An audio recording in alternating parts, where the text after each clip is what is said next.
Banky special. Yeah. Pure deliciousness. Pure deliciousness, man.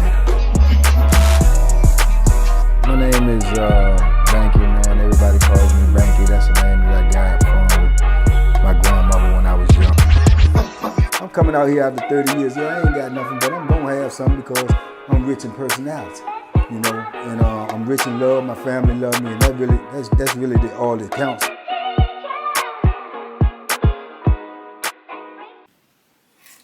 Shout out to everybody out there on Team Banky Pound, man. I appreciate the love, appreciate the support. 33 years of prison stories, man. We rolling, man. It don't stop, can't stop, won't stop. We in here, man. We out here. We trying to get this message out there. We trying to get this positive energy out there. We trying to let these dudes know what's going on in the penitentiary. Not what you see on TV, not what you see on the movies. What's actually happened in the penitentiary. And then let you decide if you want to live that type of lifestyle, man. Because I know I definitely don't want no more parts of it. Zero parts of it. We're on the road to 100K, man. Let's go. Tell a friend, man. Let's get this movement going. We on the road to 100K. We right there. Let's get it. I was just thinking about this morning, man. Just you know, thinking about exercising and everything. So I know I ain't played no basketball in a while, so I was thinking about going to play basketball. And it just reminded me of all the fights that I seen in the gym, man. I'm telling you right now, it's countless amounts of fights that I've seen in that gym, messing with that basketball. Dudes get their feelings involved, their emotions involved, and next thing you know, they calling each other outside their name. Then they rumbling, you know, or I remember like on Greensville, we got the basketball court in the gym, and then in the back, we got the weight room. So when dudes don't want to go to jail or they don't want to get locked up, but they think that they want to rumble each other, they'll call the dude back in the weight room. Come on back here. Let's go in the weight room. And they'll go in the weight room and close the door. Somebody watch the door. Somebody let them know when the police coming, and they go back there and get it in. You know, now, with that being said, be careful what you ask for. You know, be careful what you ask for, because you call somebody back there and you think you got a show win, and you get back there and it don't turn out the way you think it's gonna turn out. Ain't nobody in there but you and him in a bunch of weights. So depending on how he want to carry it, you might not come up out there, you know, or you might come out there leaking, or bust up, or somebody had to come get you and drag you up out there. I've seen all of the aforementioned happen, you know, all of them. You know, dudes who went back there and got crushed, got beat up, got knocked out. Dudes that had no mercy on them, that took the weights off and hit them with the weights. I mean, everything. It goes down in that gym. Is a vicious cycle, man. And I've seen some fights, man. I've seen some fights that turn out by the optics, by the way you look at them, by the way you look at the people that you didn't think it was going to turn out, but it turned out that way. You know what I'm saying? I seen a little dude go in there one time with a big dude. Probably was about 6'4". This dude was probably about 5'7". They arguing on the basketball court about, you know, fouls and this, that, and the third. So the little dude called the big dude in the back. You know what I'm saying? Because they was calling each other all these B's and names and whatnot. And you can't do that in the penitentiary. You can't do that in life. But, you know, dudes do it. I don't know why they do it. I don't tolerate that. Don't call me outside my name, especially if you in my face. You know, you say what you want from afar or whisper to somebody else. I don't really get caught up in that. But you get right here and you get to talking that foolishness, then you better guard your grill. You know, so yeah, man, he called the big dude back there, man, and everybody was looking at him like, what? But he known the rumble though.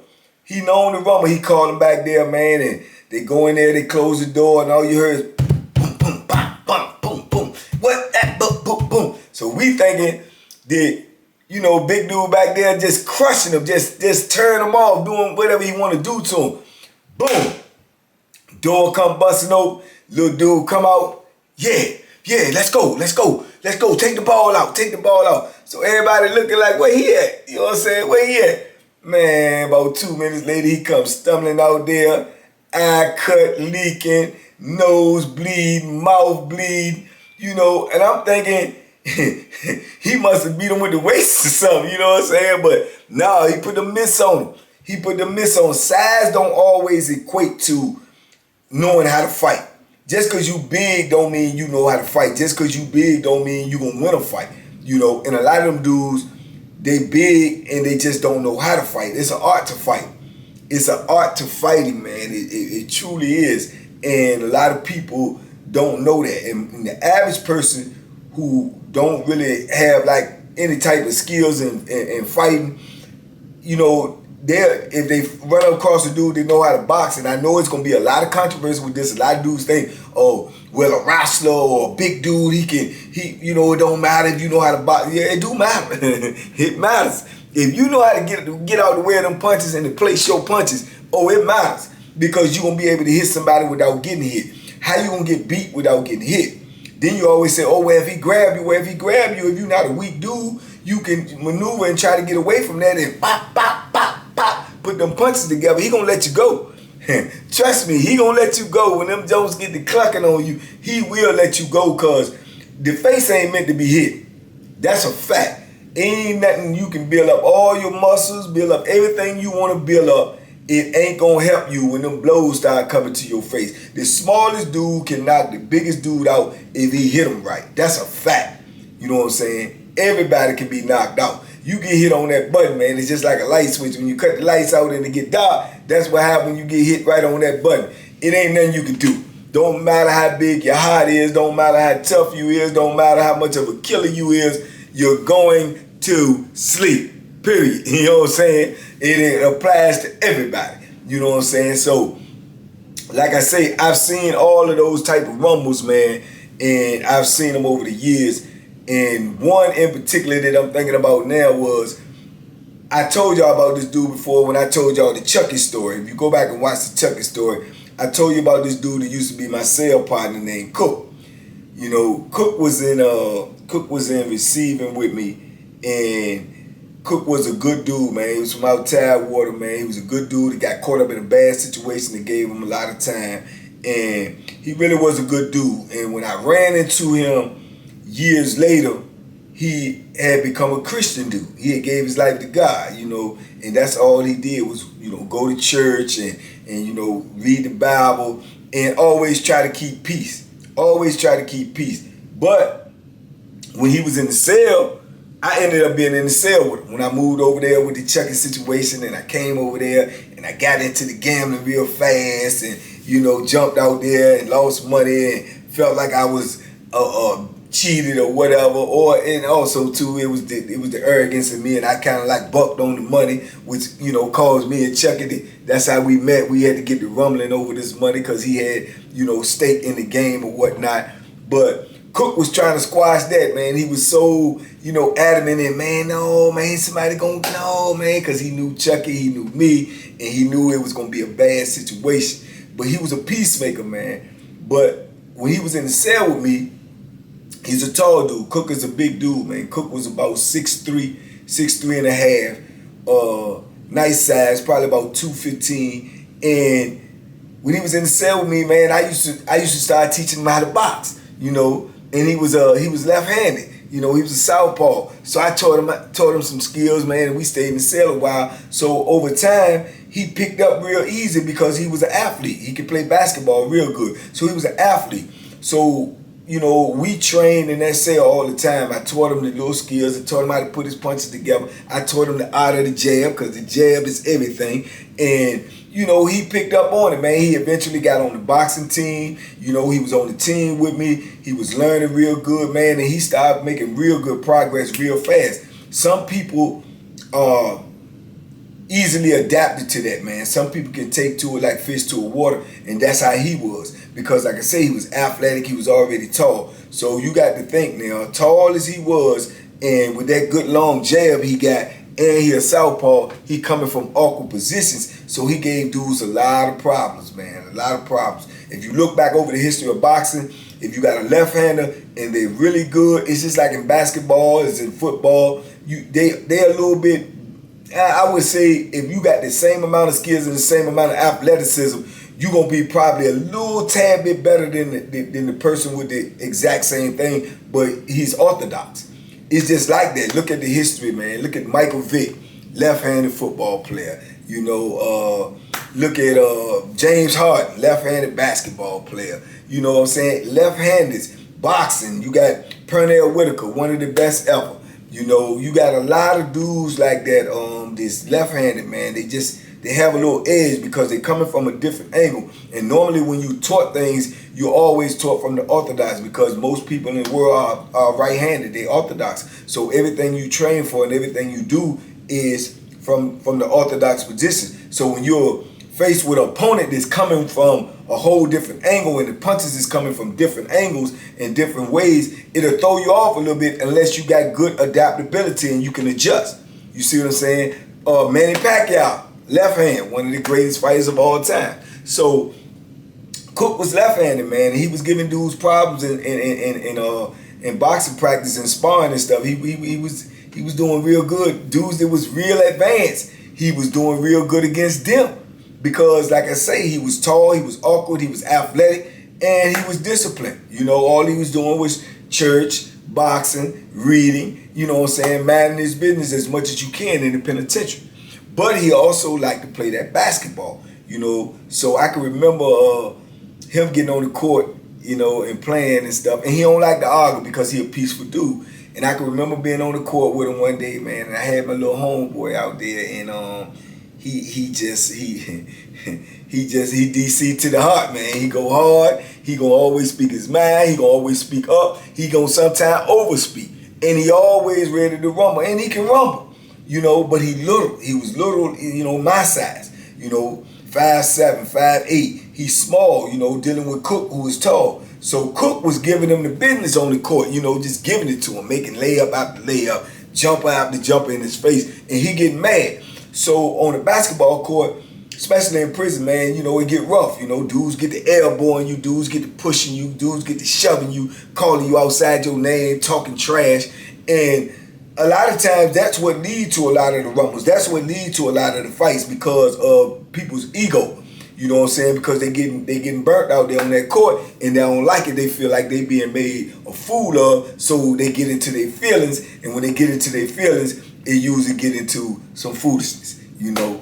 So my little homie, he getting mad and he hollering at Cook and he calling Cook all types of names and telling him, man, you ain't doing nothing, you ain't doing nothing. And Cook was like, man, just play ball, man. I ain't with that, I'm just playing. He was like, yeah, all right, you know, and then he started calling him a B. You know what I'm saying? Then Cook was like, look, enough is enough, man. Come on, man. You calling me outside my name. I ain't doing all that to you. Why you doing that? He like, F you, man. Play ball, play ball. You know, your PUSSY, play ball. You know what I'm saying? Dudes will take advantage of you if you trying to be humble. In prison. That's just what they gonna do. All that humble stuff, they don't care. They gonna take it as weakness. You know what I'm saying? And they will antagonize you to the point where, you know, you'll make a humble dude turn, you know, violent. You'll make a humble dude turn aggressive. You'll make a humble dude want to hurt you because you're oppressing them so hard. But Cook was holding to his guns, man. He was really holding to his guns, and he was trying to tell my little homeboy, man, chill out. Homeboy would not listen. I even went over to him and whispered. I was like, man, leave youngin' alone, man. He all right, man. He ain't with all that foolishness, man. He like, man, I ain't thinking about that cat, man. He's a B. He's a B. I'm like, man, he ain't, man. I'm telling you, leave him alone. He like, man, F him. You know what I'm saying? So I couldn't talk to him. I gave my, you know, 2 cents to him, try to give him, you know what I'm saying, some game to let him know you barking up the wrong tree. Don't think because he humble that he's scared, because he's not. You know, he kept on doing it, shooting the man elbows and everything. So then Cook ended up getting the ball one time and going for a layup. He literally shoved Cook in the back, and Cook fell down, man. And like I told you, it ain't nothing in the penitentiary but concrete and steel. Even the basketball court was concrete floor. So Cook hit the floor, rolled over, and looked up at him, man. Sat up on his butt and looked up at him and said, man, what's up, man? What's up, man? What you doing? So he told me, what you doing? What you want to do? You know, what you want to do? You want to run? You know what I'm saying? You trying to fight? So Cook was like, boom, Cook get up, brush himself off. He was like, man, I ain't trying to fight you, man. I'm just saying, man, I'm getting ready to quit, man, because I ain't with this. I ain't with this food. He said, yeah, you better quit. You better quit, because you a P. You know, you a P-U-S-S-Y. That's why, no, go ahead, quit, boy. Quit, boy. You know what I'm saying? So Cook was walking over to the sideline. He got on shorts. He grabbing his sweatpants, grabbing his stuff, trying to get up. And old boy want to run up on him. He told me, so what's up? I'm trying to fight. I'm trying to fight. So Cook dropped his stuff, said, man, you better go ahead. You better go ahead. I tell him again. I said, man, leave him alone, man. Leave him alone. He told me, so, man, what's up? I'm trying to fight. I'm trying to fight. So he faking that Cook, and he faking that Cook, and Cook got his defense up like, man, go ahead, man. You know, go ahead. He faking Cook, then he lunge in and swing at him. Boom. Cook sidestep him and get out the way. So as soon as Cook sidestep him and get out the way, everybody else always want to see drama down, never want to be in drama. So dudes in the gym like, man, let him fight, man, let him fight. I'm like, man, no, they don't need to fight. They say, let him fight, man, let him fight. So Cook standing up there, and Cook done put his stuff up now. He ready. You know what I'm saying? So old boy coming at him. Man, listen. When I tell you that the fist is not meant for the face, right? You see dudes get knocked out with gloves on. 8 ounce, 10 ounce, 12 ounce.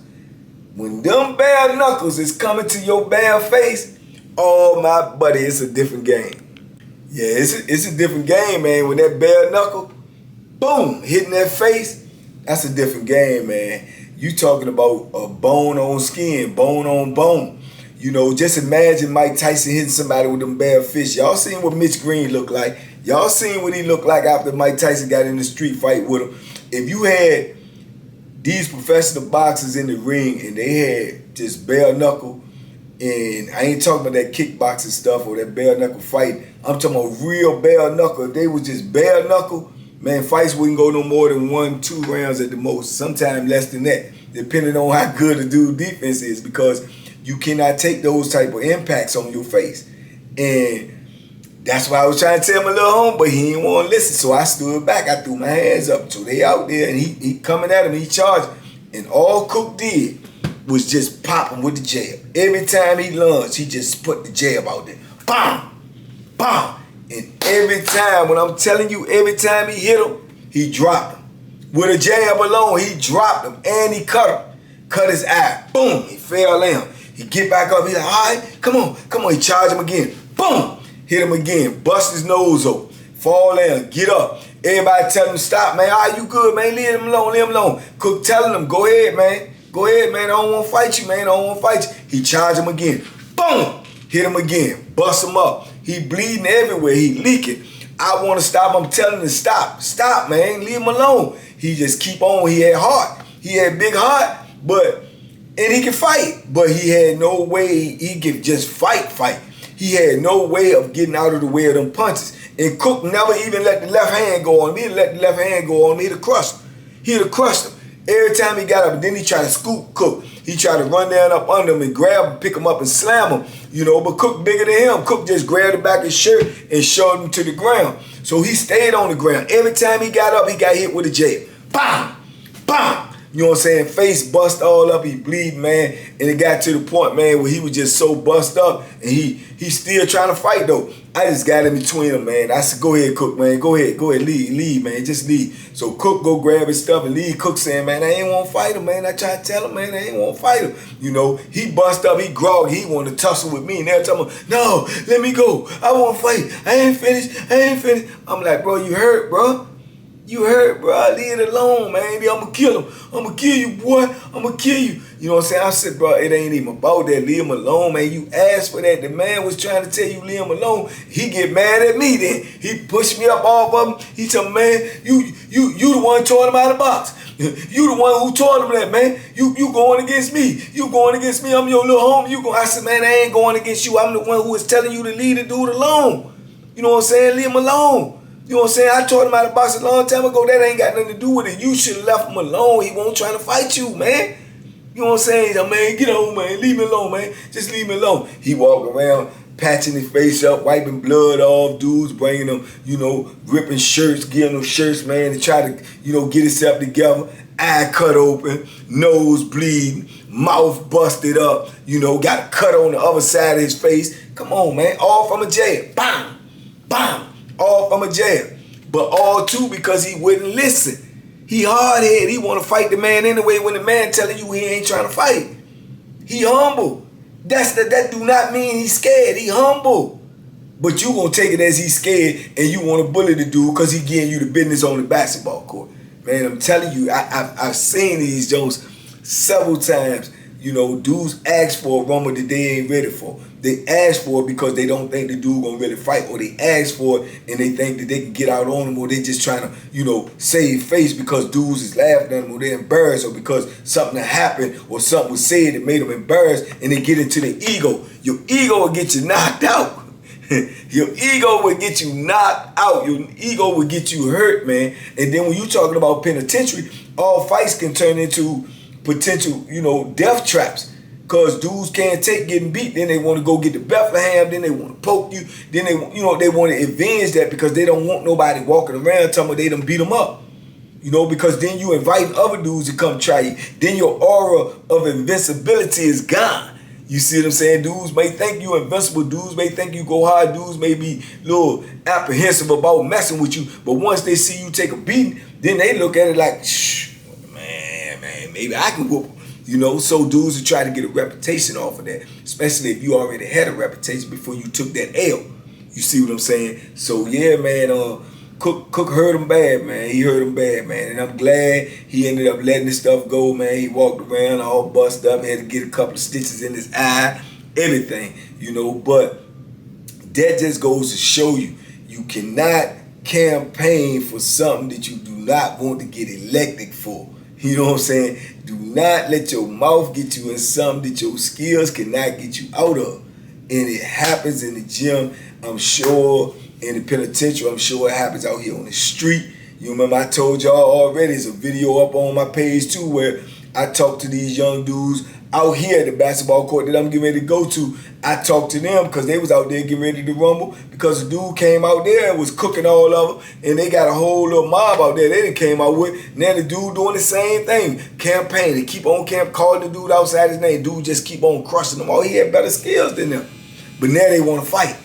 And the dude kept telling you he ain't gonna fight. The dude actually told you if you keep pressing him, going to the car.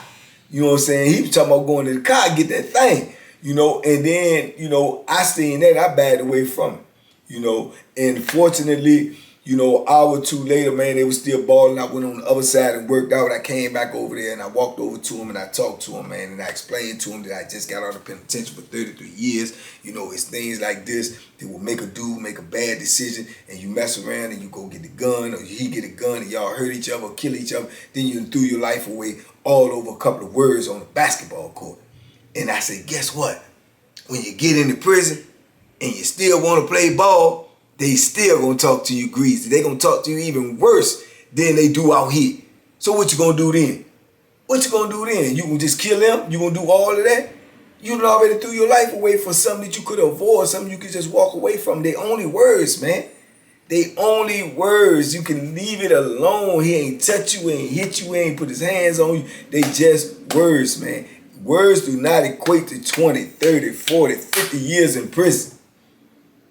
Only to go into prison and be talked to even worse. Where that add up at? That don't even make sense. You know, and that's what I was trying to tell them, and they was listening to me, and I was surprised that they was receptive to my message. And, you know, I applaud them dudes out there on that basketball court, man, because they resolved them issues without resorting to violence, without resorting to throwing your whole life away just because you don't like the way somebody talk. You know what I'm saying? You ain't gonna like the way a whole lot of people talk. You gonna kill everybody. You gonna bust everybody's head open. Come on, man. And you get in the penitentiary, man. I'm telling you right now, ain't no, what is it? PC. Ain't no political correct. Dudes gonna talk to you the way they want to talk to you unless you make them don't talk to you that way. You see what I'm saying? Period. That's just how it is. So don't do something on the street that will get you in the same position in the penitentiary that you can't do nothing about, or you do something about. You just gonna stretch your time out even longer if you survive, because you might get killed. See what I'm saying? So it just don't make sense, man. But yeah, in that penitentiary, man, in that gym, it goes down, man. It goes down on a regular basis. Dudes get beat up every day in the gym. Every day somebody gonna get whooped because somebody gonna get embarrassed, somebody gonna get in their feelings, somebody gonna get in their ego, somebody gonna get knocked out, somebody gonna get hurt, somebody might get stabbed, somebody might get the head bust though. I done seen dudes leave up off the basketball court just as casual. Dudes keep on running their mouth to them, just casually walk straight off the court, go right in the weight room, take one of them 10-pound weights off, take the belt off, put the 10-pound weight in the hole, and come back out there and start slinging. Mop, mop. It happens. You know what I'm saying? It happens. So, you know, you got to be on point at all times, man. I stopped playing basketball, man, a long time ago in the penitentiary. Probably my last, maybe 10, maybe 15 years, man. You know, just because of all the drama that's going to come with that basketball, man. All the drama that's going to come with playing. You know, dudes just, you know, you got a lot of Michael Jordans out there, man. Don't nobody want to be Scottie Pippen. You know what I'm saying? So, yeah, it goes down in there on the basketball court, man. This was a little short joint I wanted to tell y'all about. Let me know if y'all want to know some more about these type of stories. Plenty gym fights, man. Plenty of them, man. So, y'all just let me know in the comments, man. I just wanted to drop that on y'all right fast this morning before I go pull this jump on somebody myself and hope don't nobody want to fight because I ain't about that life right now.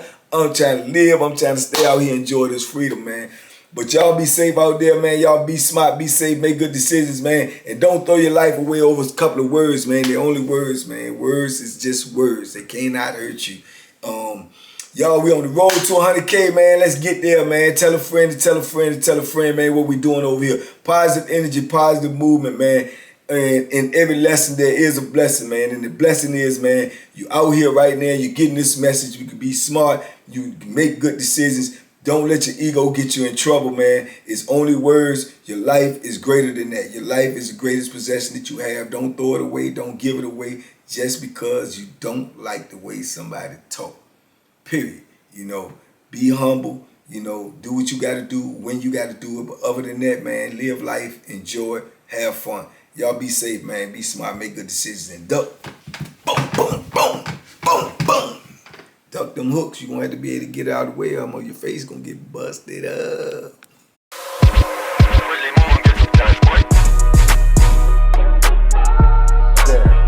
The Banky special. Yeah. Pure deliciousness. Pure deliciousness, man. My name is Banky, man. Everybody calls me Banky. That's the name that I got from my grandmother when I was young. I'm coming out here after 30 years. Yeah, I ain't got nothing, but I'm gonna have something because I'm rich in personality, you know, and I'm rich in love. My family love me, and that's really all that counts.